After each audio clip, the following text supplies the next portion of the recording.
오늘 하나님 주신 말씀은 사도행전 24장 10절에서 23절 말씀입니다. 사도행전 24장 10절에서 23절 말씀 우리 다 함께 읽겠습니다. 총독이 바울에게 머리로 표시하여 말하라 하니 그가 대답하되 당신이 여러 해 전부터 이 민족의 재판장 된 것을 내가 알고 내 사건에 대하여 기꺼이 변명하나이다.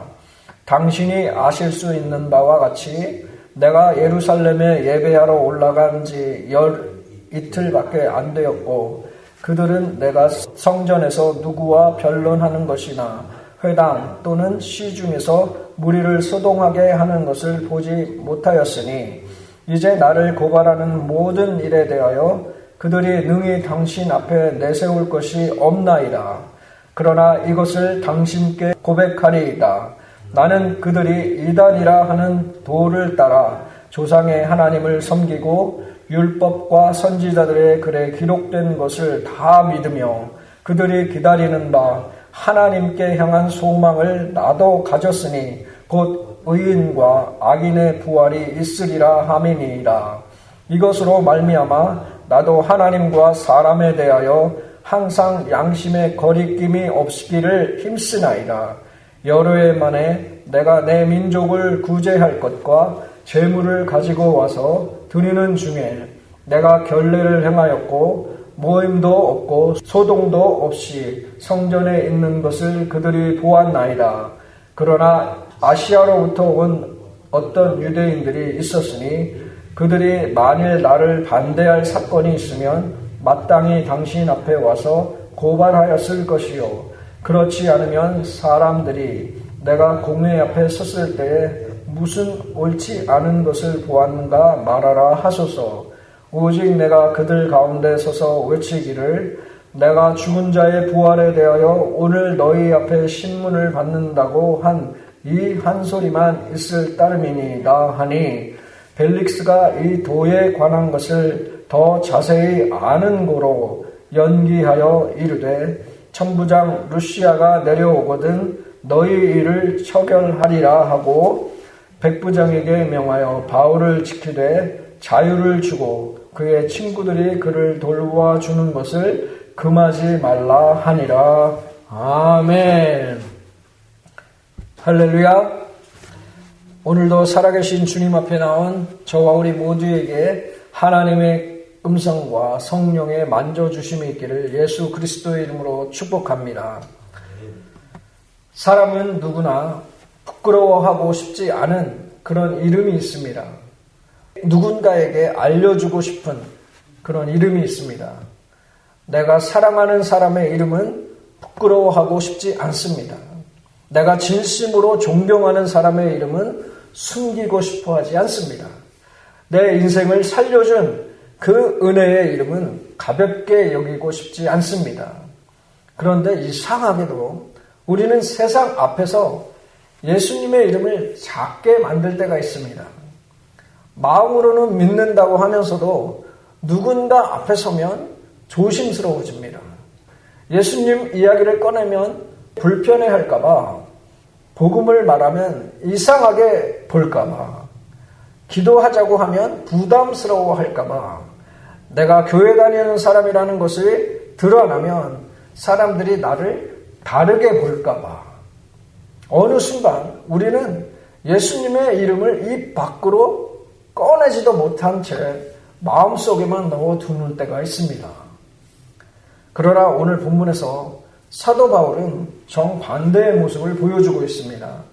그는 안전한 자리에 있지 않습니다. 환영받는 그런 자리도 아니었습니다. 그는 총독 벨릭스 앞에 서 있습니다. 그 앞에는 자신을 고발한 사람들이 있습니다.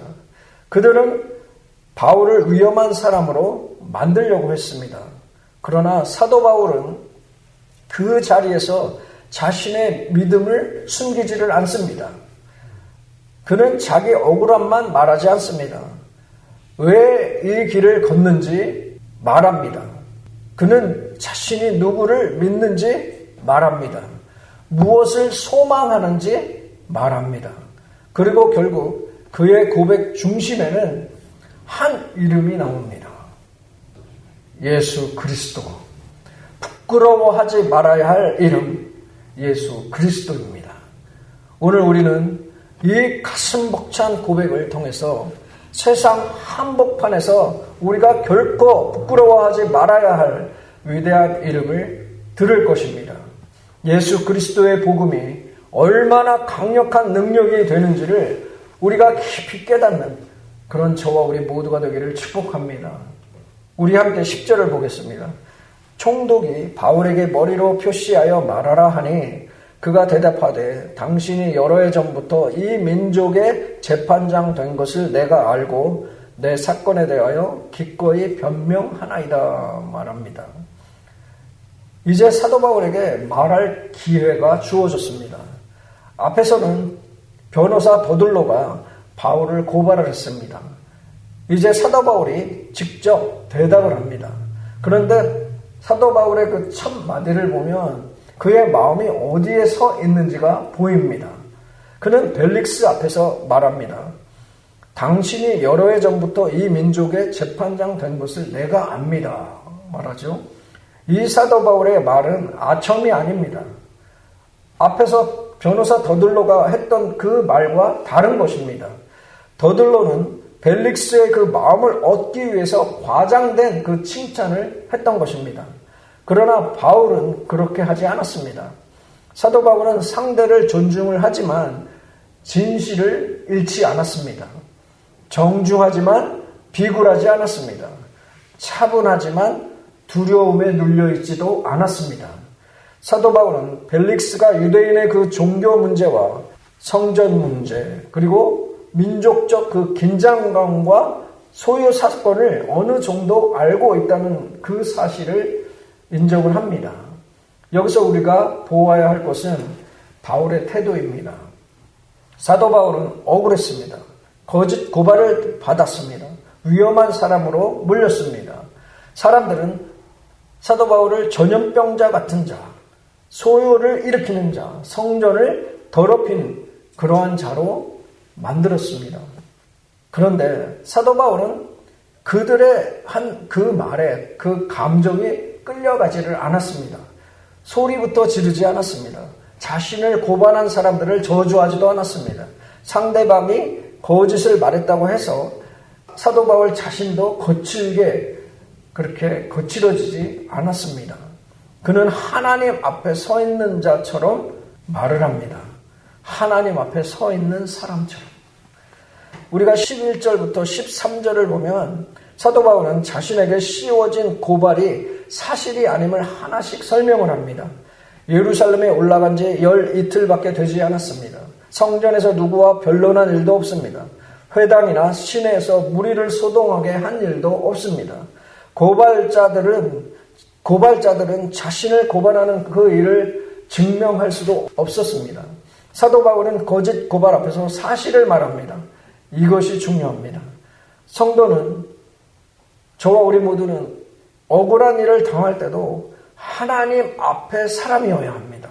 사람들이 나를 흔들어도 내 영혼이 하나님 앞에 무너지지 않아야 합니다. 상대가 거짓으로 말을 한다고 해서 내 입술까지 진실을 잃어서는 안 되는 것입니다.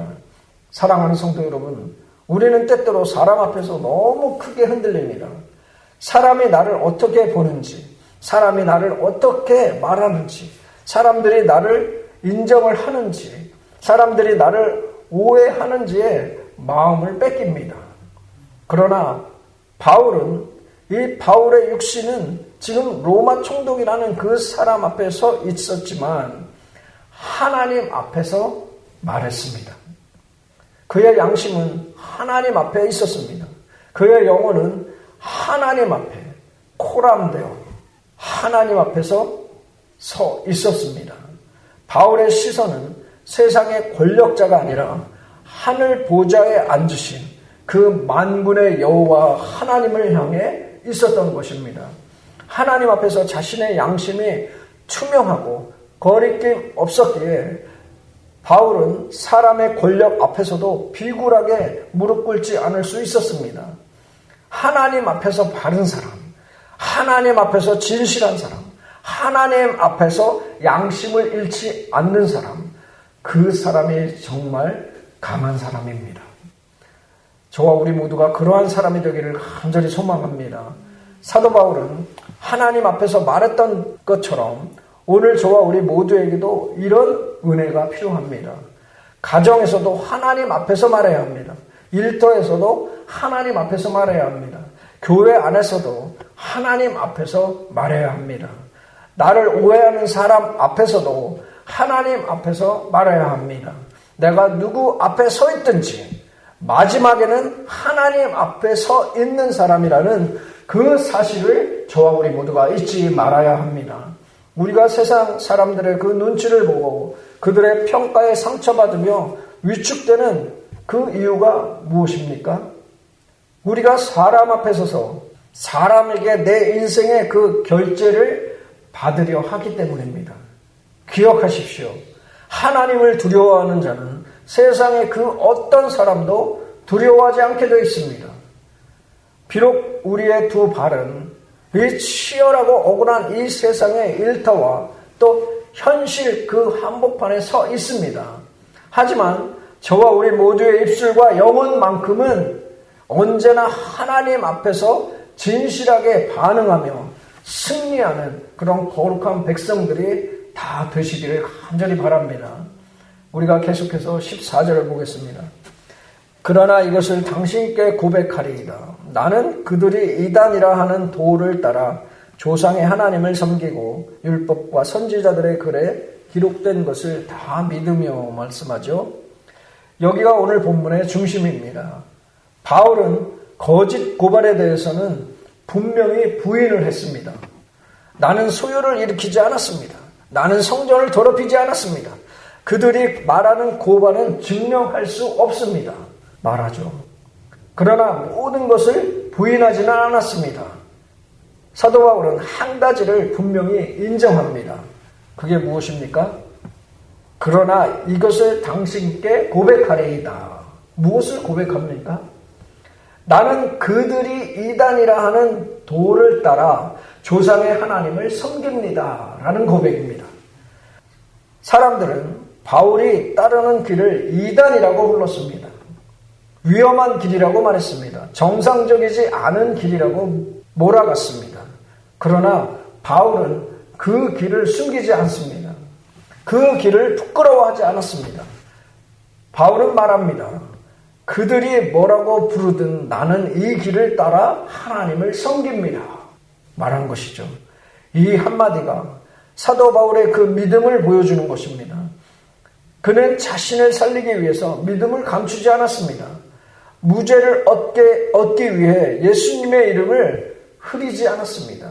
재판에서 유리해지기 위해서 복음의 그 중심을 뒤로 숨기지 않았다는 것입니다. 사랑하는 성도 여러분, 이것이 참 믿음입니다. 믿음은 예배당 안에서만 고백하는 것이 아닙니다. 믿음은 사람들이 좋게 봐줄 때에만 말하는 것도 아닙니다. 믿음은 불편한 그 자리에서도 예수님의 이름을 붙드는 것입니다. 여기서 도라는 그 말은 길이라는 뜻입니다. 초대교회 성도들은 예수님을 믿는 것을 단순한 종교 취미로 생각하지 않았습니다. 그것은 길이었습니다. 길. 인생의 방향이었습니다. 따라가야 할 생명의 길이었습니다. 예수님께서 말씀하셨죠? 내가 곧 길이요 진리요 생명이다. 바울이 걷는 이 길은 예수 그리스도의 길입니다. 십자가에서 죽으시고 부활하신 주님을 따르는 길입니다. 죄인이 하나님께로 돌아가는 길입니다. 죽은 영혼이 생명을 얻는 그 길입니다. 세상은 그 길을 좁다고 말합니다. 사람들은 그 길을 불편하다고 말합니다. 누군가는 그 길을 시대에 맞지 않는다고 말합니다. 누군가는 예수님의 이름을 조롱의 말처럼 사용할 수 있습니다. 그러나 저와 우리 모두에게는 이 길은 생명입니다. 저와 우리 모두에게는 생명입니다.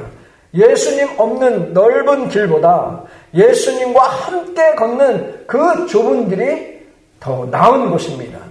세상이 인정하는 그 길보다 주님이 받으시는 길이 나은 것입니다. 사람들이 편하다고 하는 그 길보다 하나님께로 가는 길이 진짜 길입니다. 사도 바울은 계속 이어서 말합니다. 율법과 선지자의 글에 기록된 것을 다 믿으며. 바울의 믿음은 갑자기 생긴 이상한 사상이 아닙니다. 그는 하나님의 말씀을 믿었습니다. 율법과 선지자들의 그 글에 기록된 그 약속을 믿었습니다. 바울이 전한 예수님은 구약과 상관없는 그런 새로운 종교의 지도자가 아닙니다. 예수님은 하나님께서 약속하신 그 메시아입니다. 예수님은 율법과 선지자가 바라보던 그 구원의 성취입니다. 예수님은 어떤 그림자가 아니라 실체입니다. 실체. 예수님은 약속의 끝이 아니라 약속의 완성이십니다. 믿으십니까? 그리고 15절에서 사도 바울은 자신의 그 소망을 말합니다. 그들이 기다리는 바 하나님께 향한 소망을 나도 가졌으니 곧 의인과 악인의 부활이 있으리라 함이니이다. 사도 바울은 부활을 믿었습니다. 그는 의인의 부활만 말하지 않았습니다. 악인의 부활도 말합니다. 이 말은 무슨 뜻입니까? 모든 인생이 하나님 앞에 선다는 뜻입니다. 여호와 하나님 앞에 선다는 뜻입니다. 죽음으로 모든 것이 끝나는 그런 것이 아니라는 뜻입니다. 죽음으로 모든 것이 끝나지 않는다는 뜻입니다. 숨겨진 죄도 하나님 앞에 다 드러난다는 그런 말입니다. 고난 속에 흘린 눈물도 하나님께서 다 아신다는 그 뜻입니다. 의롭게 살려고 몸부림친 삶도 주님께서 기억하신다는 그 뜻입니다. 그래서 부활을 믿는 사람은 오늘 하루를 함부로 살아갈 수가 없습니다. 하나님 앞에 서는 날이 있다면 오늘의 내가 말하는 것이 가볍지가 않는 것입니다. 하나님 앞에 서는 그 날이 있다면 오늘의 나의 선택이 결코 가볍지가 않는 것입니다. 하나님 앞에 서는 그 날이 있다면 오늘 나의 이 드려지는 이 예배가 가볍지만 않은 것입니다. 하나님 앞에 서는 그 날이 있다면 오늘 나의 회개를 미룰 수가 없는 것입니다. 그래서 사도 바울은 16절에서 이렇게 말합니다. 이것으로 말미암아 나도 하나님과 사람에 대하여 항상 양심의 거리낌 없기를 힘쓰나이다. 바울은 완벽하다고 자랑하는 것이 아닙니다. 죄가 전혀 없다고 말하는 것도 아닙니다.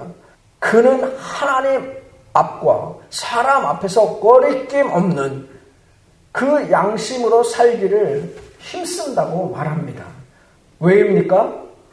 부활을 믿기 때문입니다. 마지막 심판을 믿기 때문입니다. 하나님 앞에 서는 나를 믿기 때문입니다. 사랑하는 성도 여러분, 예수님의 이름을 부끄러워하지 않는 사람은 나의 삶도 함부로 살 수 없는 것입니다. 입술로는 예수님을 말하면서 삶으로는 거짓을 붙들 수가 없다는 것입니다. 십자가를 말하면서도 죄를 가볍게 여기며 살아갈 수 없는 것입니다. 부활의 소망을 말하면서도 부활을 소망하면서도 오늘의 양심을 버릴 수는 없는 것입니다. 사도 바울은 말합니다. 나는 이 길을 따라 하나님을 섬깁니다. 나는 하나님의 말씀을 믿습니다. 나는 부활을 소망합니다. 나는 하나님과 사람 앞에서 양심의 거리낌 없이 살기를 힘씁니다. 이 고백이 오늘 저와 우리 모두의 고백이 되어야 될 줄로 믿습니다. 이제 17절과 21절에서 사도 바울은 자신이 예루살렘에 온 이유를 말합니다. 그는 자기 민족을 구제할 것과 재물을 가지고 왔다고 말합니다. 그리고 바울은 다시 핵심으로 돌아갑니다. 21절입니다. 오직 내가 그들 가운데 서서 외치기를 내가 죽은 자의 부활에 대하여 오늘 너희 앞에 신문을 받는다고 한 이 한 소리가 있을 따름이니이다 말하죠. 결국 사도 바울은 무엇 때문에 이 자리에 서 있습니까? 부활 때문입니다. 그는 부활하신 예수 그리스도 때문에 서 있는 것입니다. 사도 바울의 복음 중심에는 늘 예수님의 십자가와 부활이 있었습니다. 이 부활이 없다면 복음은 없습니다. 이 부활이 없다면 믿음도 헛된 것입니다. 이 부활이 없다면 저와 우리 모두의 소망도 무너지는 것입니다. 그러나 예수님은 살아나셨습니다. 그러므로 죄인은 용서받을 수 있습니다. 죽음은 마지막이 아닙니다. 절망이 끝이 아닙니다. 무너진 영혼도 주님 안에서 다시 일어설 수 있습니다. 사도 바울은 이 이름을 부끄러워하지 않았습니다. 예수 그리스도, 십자가의 주님, 부활의 주님, 죄인을 살리시는 주님. 바울은 이 이름 때문에 신문을 받고 있는 것입니다. 이 이름 때문에 고난을 받고 있습니다. 이 이름 때문에 오해를 받고 있습니다. 그러나 사도 바울은 그 이름을 내려놓지 않았습니다. 사랑하는 성도 여러분, 오늘 저와 우리 모두에게도 이 질문이 와야 합니다. 나는 예수님의 이름을 부끄러워하고 있지는 않습니까? 예수님의 이름을 부끄러워하지 않고 있습니까? 우리가 이 교회 안에서, 예배당 안에서는 아멘 아멘 하지만 세상 속에서는 침묵하고 있지는 않습니까? 주일에는 찬양을 하지만, 예배에 나와서 찬양과 경배를 드리지만 평일에는 예수님의 이름을 숨기고 있지는 않습니까? 내가 교회는 다니지만, 교회에 다니는 사람인 것 같지만 정작 예수님이 나의 구주라는 그 고백은 피하고 있지는 않습니까? 우리가 부끄러워하지 말아야 할 그 이름이 있습니다. 예수 그리스도입니다. 그 이름은 구원의 이름입니다. 그 이름은 죄인을 살리는 이름입니다. 그 이름은 마른 뼈 같은 그 영혼을 일으키는 이름입니다. 그 이름은 지옥으로 가던 모든 인생을 하나님께로 돌이키는 이름입니다. 우리는 그 이름을 찾게 만들 수 없습니다. 그 이름을 숨길 수 없습니다. 그 이름을 우리가 부끄러워할 수가 없는 것입니다. 왜냐하면 그 이름이 저와 우리 모두를 살렸기 때문입니다. 믿으십니까? 계속해서 우리 22절을 보겠습니다. 벨릭스가 이 도에 관한 것을 더 자세히 아는 거로 연기하여 이르되 천부장 루시아가 내려오거든 너희를 처결하리라 하고 말하죠. 여기서 성경은 벨릭스에 대해서 중요한 말을 합니다. 이 도에 관한 것을 더 자세히 아는 거로 말하죠. 벨릭스는 전혀 모르는 사람이 아니었습니다. 그는 유대 지역을 오래 다스렸던 사람입니다. 적어도 6, 7년은 다스렸던 사람입니다. 유대인의 종교 문제를 접했습니다. 예수님을 따르는 그 사람들에 대해서도 들었을 것입니다. 또한 사도행전 우리가 24장 24절을 보면 그의 아내 드루실라라는 그 아내가 있는데 그 아내가 유대인 여자였습니다. 유대 여자였습니다. 그는 이 길에 대해서 어느 정도 알고 있었습니다. 하지만 이것이 두려운 지점입니다. 그에게. 벨릭스는 알았지만 결단하지를 않았습니다. 그는 복음 가까이에 있었습니다. 바울의 말을 들었습니다. 예수님을 따르는 이 길에 대해서 알았습니다. 그런데 벨릭스는 미루었습니다. 연기를 합니다. 천부장 루시아가 내려오거든 너희를 처결하겠다. 물론 절차적으로 더 확인하려는 그런 면도 있었을 것입니다. 그러나 이어지는 사도행전의 그 흐름을 보면 벨릭스의 마음은 순수하지가 않았습니다. 그는 바울을 자주 불러 이야기를 나누지만 회개하지 않았습니다.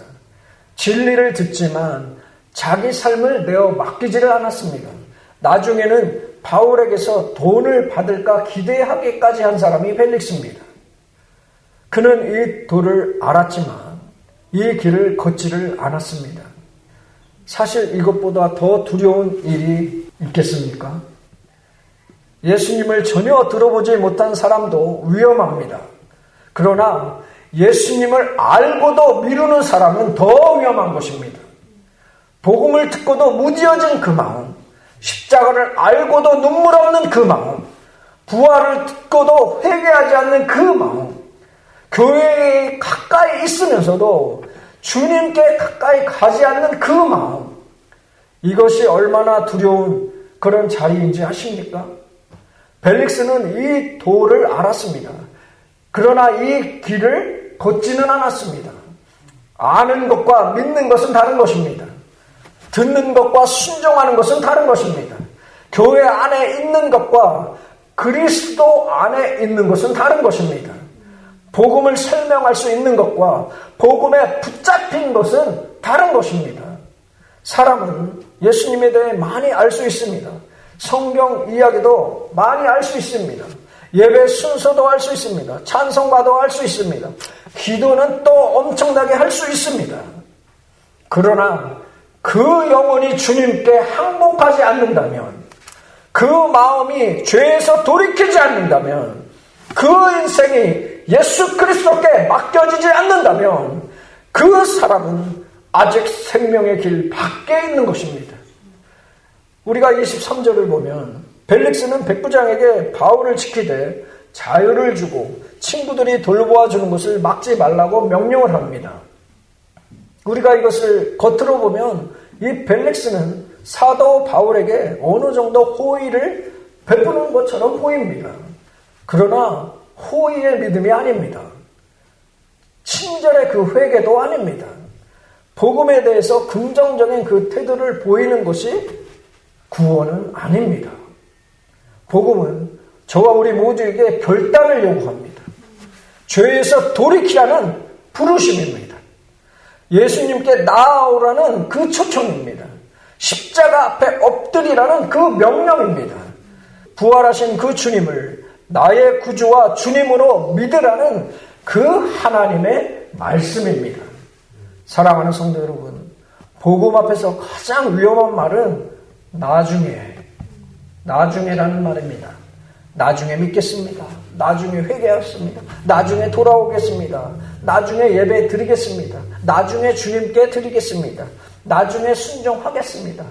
나중에 저를 바치겠습니다. 그 나중에라는 말을 한없이 사용할 수 있습니다. 그러나 어느 누가 여기에 앉아있는 저와 우리 모두도 어느 누가 내일을 약속할 수 있겠습니까? 여러분, 내일 약속할 수 있습니까? 사실 저와 우리 모두는 내일을 소유하고 있지 않습니다. 착각하지 마십시오. 내가 자고 일어나니까 또 내일 다가오네. 또 오늘이네. 그게 여러분이 주장해서 여러분이 만든 하루인 줄 아십니까? 하나님께서 주신 은혜입니다. 내가 내일 아침에 숨 쉴 수 있는, 자리에서 일어날 수 있는 그 능력은 하나님이 주신 것입니다. 착각하지 마십시오. 오해하지 마시기 바랍니다. 내 숨도 내 것이 아닙니다. 내 심장도 나의 명령으로 뛰는 것이 아닙니다. 여러분, 심장이 엄청나게 빨리 뛰죠? 우리가 잠자고 있는 그 시간에도 이 심장은 우리가 죽기 전까지 365일 뛰고 있는 것이 심장입니다. 이게 우리의 능력으로 가능한 것일까요? 아닙니다. 하나님이 하시기 때문에 가능한 것입니다. 오늘 밤에 내 영혼을 하나님께서 부르신다면 저와 우리 모두는 아무것도 할 수 없는 것이 저와 우리 모두의 존재입니다. 하나님 앞에 그러한 존재입니다. 그러므로 오늘 들어야 합니다. 오늘 회개해야 합니다. 오늘 주님께 나아가야 하는 것입니다. 오늘 예수님의 이름을 붙들어야 하는 것입니다. 복음을 알고도 미루는 것은 중립이 아닙니다. 그것은 부드럽게 포장된 가장 교만한 거절입니다. 그리고 내 영혼을 사탄의 그 아다리에다가, 그 주둥이에다가 내어주는 그 치명적인 영적 도박이라고 말할 수 있습니다. 구원의 날, 사명을 감당할 날은 내일이 아니라 바로 이 자리, 지금 이 시간, 오늘입니다. 벨릭스처럼 진리를 알고도 타협하는 비겁한 자리에서 벗어나서 오늘 내게 주신 십자가의 길을 묵묵히 걸어가는 저와 우리 모두가 되기를 간절히 소망합니다. 사랑하는 성도 여러분, 오늘 본문에서 사도 바울은 자신을 변호를 했습니다. 그러나 그의 말은 자기 변명으로 끝나지 않았습니다. 그는 진실을 말했습니다. 그는 믿음을 고백했습니다. 바울은 부활의 소망을 붙들었습니다. 예수 그리스도의 길을 부끄러워하지 않았습니다. 왜 사도 바울이 이 이름을 부끄러워하지 않았습니까? 그 예수 그리스도의 이름이 사도 바울을 살렸기 때문입니다. 저와 우리 모두를 살리신 그 이름이 예수 그리스도이시기 때문입니다. 오늘 이 자리에 저와 우리 모두가 설 수 있는 것, 이 제단 앞에, 하나님의 제단 앞에 우리가 설 수 있는 것은 하나님의 그 은혜, 예수 그리스도의 그 은혜 때문입니다. 그 이름이 사도 바울을 살렸기 때문입니다. 그 이름이 사도 바울의 인생을 바꾸었기 때문입니다. 그 이름이 박해자를 전도자로 바꾸었기 때문입니다. 그 이름은 교회를 무너뜨리려는 그 사람을 교회를 세우는 사람으로 바꾸었습니다. 그 이름은 죄인의 눈을 뜨게 했습니다. 그 이름은 죽은 영혼을 살리신 것입니다. 저와 우리 모두가 부끄러워하지 말아야 할 그 이름이 바로 예수 그리스도이십니다. 세상이 조롱을 해도 그 이름, 예수 그리스도의 이름은 구원의 이름입니다. 사람들이 낮추어 말을 해도 그 이름, 예수 그리스도의 이름은 생명의 이름입니다. 누군가 믿음을 시대에 뒤떨어진 것으로 여겨도 그 이름은 영원한 예수 그리스도의 이름입니다. 이 땅의 이름들은 다 사라집니다. 권력자의 이름도 사라집니다. 부자의 이름도 사라집니다. 유명한 사람의 그 이름도 사라집니다. 사람들이 박수를 치는 그 이름도 다 시간이 지나면 사라지게 되어 있습니다. 그러나 예수 그리스도의 이름은 사라지지 않는 것입니다. 영원하신 그 이름 예수 그리스도이십니다. 그 이름 앞에 죄인이 살아납니다. 그 이름 앞에 마귀가 떱니다. 그 이름 앞에 죽음의 권세가 무너집니다. 그 이름 앞에 무덤이 열립니다. 그 이름 앞에 모든 무릎이 꿇게 됩니다. 예수님은 저와 우리 모두를 부끄러워하지 않으셨습니다. 여러분, 예수 그리스도는, 예수님은 저와 우리 모두를, 이 불쌍한 영혼을 부끄러워하지 않으셨습니다. 저와 우리 모두는 죄인이었습니다. 하나님을 떠난 자들이었습니다. 입술로는 하나님을 말해도 마음은 멀리 있었습니다. 겉으로는 괜찮은 척했지만 속은 죄와 두려움으로 욕심으로 가득 찬 게 저와 우리 모두였습니다. 그런 저와 우리 모두를 위해 예수님이 오신 것입니다. 예수님은 우리를 부끄러워하지 않으셨습니다. 예수님은 십자가에서 벌거벗기신 채로 그대로 우리의 모든 부끄러움을 다 감당하시고 십자가에서 죽으셨습니다. 그런데 어떻게 저와 우리 모두가 그 예수님의 이름을 부끄러워할 수 있겠습니까? 어떻게 저와 우리 모두가 그 예수님의 이름을 부끄러워할 수 있겠냐는 말입니다. 사랑하는 성도 여러분, 오늘 우리의 영혼이 깨어나야 합니다. 우리의 눌렸던, 교만했던, 자만했던 그런 모든 영혼들은 부서져야 하고 깨어나야 합니다. 교회에 오래 다녔다는 것으로 안심하지 마십시오. 성경을 조금 안다는 그 알량한 지식 가지고 만족하지 마시기 바랍니다. 복음에 대해 들어봤다는 그것으로 충분하다고 착각하고 생각하지 마십시오. 벨릭스처럼 알고도 미루는 그 자리에 머물지 마시기 바랍니다. 복음은 오늘 저와 우리 모두를 부르고 계십니다. 오늘 회개하십시오. 오늘 주님께 나오시기 바랍니다. 오늘 예수님의 이름을 붙드시기 바랍니다. 나중에라는 그 말 하지 마십시오. 언젠가라는 그 미루는 것 하지 마십시오. 조금 더 준비되면 이라고 하는 말 하지 마시기 바랍니다. 무엇을 더 준비해야 합니까? 저와 우리 모두가 하나님 앞에 뭘 더 준비를 합니까? 준비해봤자 하나님 눈에는 고작 조그만 작은 존재밖에 될 수가 없습니다. 죄인이 주님께 나오는데 필요한 것이 뭐가 있습니까? 아무것도 할 수 없습니다. 오직 회개뿐입니다. 오직 회개의 마음뿐입니다. 상한 마음, 그 마음 그대로 가지고 나오십시오. 무너진 그 모습 그대로 하나님께 나오시기 바랍니다. 부끄러운 죄 숨기지 마십시오. 예수님 앞에 정직하게 나오면 되는 것입니다. 주님은 죄인을 부르러 오신 것입니다. 상한 갈대를 꺾지 않으시는 분이 우리 예수님이십니다. 아직 예수님을 구주로 믿지 못한 그런 영혼들이 우리 가운데 있다면 오늘 주님께 나오시기를 간절히 부탁드립니다. 예수님만이 길입니다. 예수님만이 진리입니다. 예수님만이 생명입니다. 예수님만이 하나님께로 가는 길입니다. 오직 한 길, 예수 그리스도입니다. 사랑하는 성도 여러분, 이미 믿고 있는 저와 우리 모두도 다시 깨어나야 합니다. 언제부터 예수님의 이름이 작아졌습니까? 언제부터 복음이 약속한 그 말이 되었습니까? 언제부터 십자가 앞에서 눈물이 말랐습니까? 언제부터 부활의 소망보다 세상의 걱정이 더 커졌습니까? 다시 주님께로 돌아가시기 바랍니다. 다시 주님께로 돌아갑시다. 우리 영혼이 다시 예수님의 이름 앞에 떨게 해야 합니다. 우리의 입술이 다시 예수님의 이름을 고백해야 합니다. 우리의 삶이 다시 예수님의 복음으로 드러나야 합니다. 부끄러워하지 마십시오. 예수님의 이름을 부끄러워하지 마시기 바랍니다. 십자가의 복음을 부끄러워하지 마십시오. 부활의 소망을 부끄러워하지 마십시오. 주님을 섬기는 그 이 길이 부끄러워하지 마시기 바랍니다. 이 예수님의 이름이 저와 우리 모두를 살렸습니다. 이 예수님의 이름이 우리를 붙듭니다. 이 예수님의 이름이 우리를 마지막 날 다시 일으키실 것입니다. 그러므로 오늘 이렇게 고백합시다. 주님, 저는 예수 그리스도의 이름을 부끄러워하지 않겠습니다. 저는 십자가의 복음을 부끄러워하지 않겠습니다. 저는 부활의 소망을 붙들겠습니다. 저는 이 길을 따라 하나님을 섬기겠습니다. 고백하는 것입니다. 저와 우리 모두가 부끄러워하지 말아야 할 이름, 예수 그리스도입니다. 이 예수님의 이름을 붙드시기 바랍니다. 이 예수님의 이름을 믿는 자는 구원받습니다.